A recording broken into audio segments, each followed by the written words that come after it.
O que está por trás dessa questão do bolsonarismo é uma internacional do fascismo. Tá? O bolsonarismo, a essa altura, é a expressão nacional de como opera essa internacional do fascismo. A gente preparou essa arte com vocês, que tem diferentes dimensões. A gente vai começar com empresários, porque eu acho que é importante que vocês, de alguma forma, tenham contato com os rostos e nomes. É óbvio que isso aqui é meramente ilustrativo, né? Não dá para colocar em um programa centenas, milhares de nomes que estão envolvidos com isso, mas tem figuras como Elon Musk, como Peter Thiel, Sheldon e Miriam Adelson, a Chairman Moscovitz, o Lourenço e o Frank Fertitta, o Craig Estey e a Patrícia Estey. Veja que curioso quais são as áreas de atuação dessas pessoas.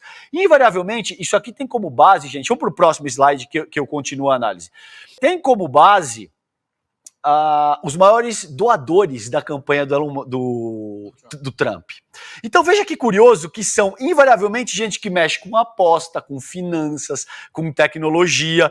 A gente recebeu aqui o Felipe Neto e ele disse para essa gente, para a internacional do fascismo, ele estava se referindo ao Elon Musk de forma mais nominal, mas para essas pessoas interessa um ambiente de internet e societário para todos os efeitos, altamente desregulamentado, porque eles operam com base nesse tipo de coisa. Eles lidam com apostas, eles lidam com finanças, eles lidam com esse tipo de coisa que, se você começa a ter regulamentação, se você começa a ter pensamento crítico e você começa a ter emancipação popular, eles naturalmente perdem força. As pessoas começam a se questionar, você cria regulamentação e institutos que são capazes de colocar algum tipo de freio, considerando a forma como essas pessoas aqui atuam. Vamos para o próximo. Esses são os empresários. Eu achei importante que vocês tivessem contato com os rostos dessas pessoas, tá bom?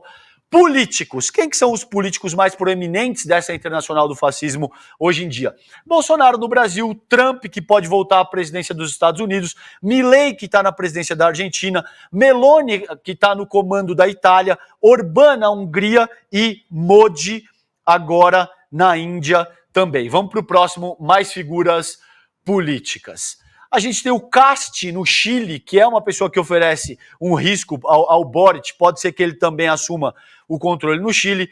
Wilders na Holanda, Le Pen, que nunca ganhou, mas fez 40% na França, é um número bastante significativo.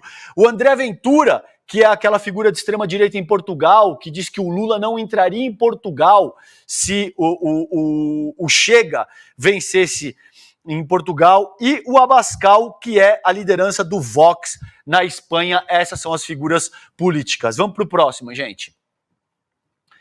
A gente tem os ideólogos e isso é muito importante prestar atenção. Tá? Eu sei que muita gente discorda que o Carlos Bolsonaro ele é um mero operador de rede social. Eu não vejo dessa maneira. Eu vejo o Carlos Bolsonaro, de fato, como um ideólogo do bolsonarismo, que é essa frente da Internacional Fascista no Brasil. Steve Bannon dos Estados Unidos, Olavo de Carvalho, o Dugin e o Silas Malafaia, que, a meu ver, também opera como ideólogo a essa altura. O ato de ontem demonstra, em alguma medida, que as capacidades regenerativas do bolsonarismo estão se encerrando. Isso significa que o bolsonarismo morreu? Não, nem de longe. Significa que a extrema-direita está perdendo força?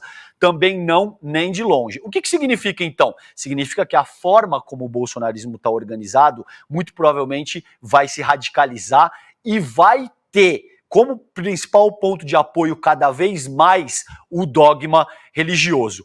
O porquê que a Internacional Fascista está interessada no próprio bolsonarismo?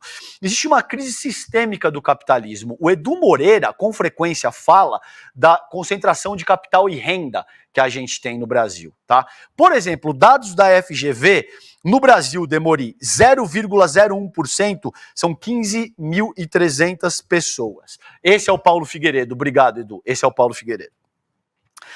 Essas pessoas, 15 mil pessoas, capitalizam 2 milhões de reais por mês. 0,1% são 154 mil pessoas que capitalizam 440 mil reais no Brasil. 95% da população, portanto, o restante do país inteiro, capitaliza 2.300 reais por mês em média. Cria-se um sistema a partir do liberalismo vitoriano, depois a partir do neoliberalismo com Thatcher, com Reagan, com Giscard d'Estaing, com Kohl na década de 1980, que agrava essa condição de concentração de capital e de renda. Os argumentos, portanto, que são utilizados para justificar essa desigualdade, que eram meritocracia, livre mercado, você como seu empreendedor, passam a não ser mais capazes de justificar tamanha concentração de capital e renda no mundo. O que acontece a partir daí? Cria-se esse processo de fascistização, que é a gente vai invadir e vai tomar o lítio que a gente quiser na marra.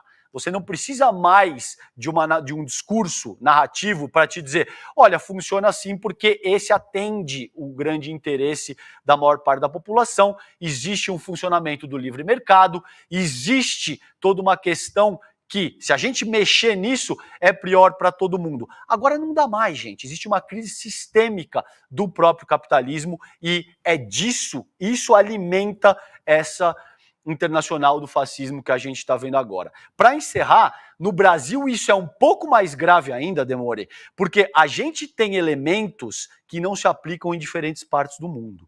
Hoje, no Brasil, a gente tem um nacionalismo cristão, Vivian, que é absolutamente preocupante. A gente caminha para consolidar uma teocracia miliciana e que vai se valer dessa internacional do fascismo porque existem interesses em comum. No Brasil, para piorar, essa internacional do fascismo ainda atua com base nesse dogma religioso que deve ser capaz de, caso a gente siga nessa direção, conformar um tipo de teocracia miliciana. Esses veículos de mídia que hoje apoiam um bolsonarismo, eu tenho quase certeza que empresários e veículos de mídia, vocês não têm a menor ideia do que vocês estão fomentando e do que será ter um país totalmente governado por figuras como Edir Macedo ou Silas Malafaia. Por fim, infelizmente, isso não se trata de polarização, gente. Se trata de um processo de fascistização e de um outro lado que está tentando evitar que esse processo, de fato, se consolide. Nesse contexto, ou você luta contra esse processo, ou você é parte do que se entende ser bolsonarista e você apoia o fundamentalismo religioso e a milicianização da vida social e política do país.